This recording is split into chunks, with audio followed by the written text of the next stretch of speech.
Okay, today we are doing our next row on our multiplication chart.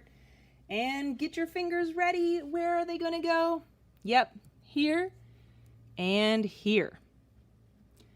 Can you tell me what equation this is showing? 2 times 5, you got it. All right, let's slide our fingers down and across. 2 times 5 equals 10. You got it. Okay, let's do the next one. Get your fingers ready. And what's the equation? 3 times 5. Yep. And that equals, I think you said 15. Excellent. Okay, I want you to do the next one by yourself. Remember, say what the equation is. Slide your fingers and write your answer. Go.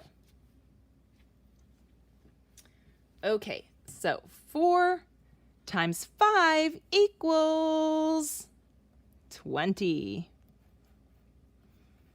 Great. Okay, you are going to complete this row by yourself. And remember, when you're done, use your control chart to make sure your answers are correct. Okay, and fix anything that's wrong. All right, see you next time.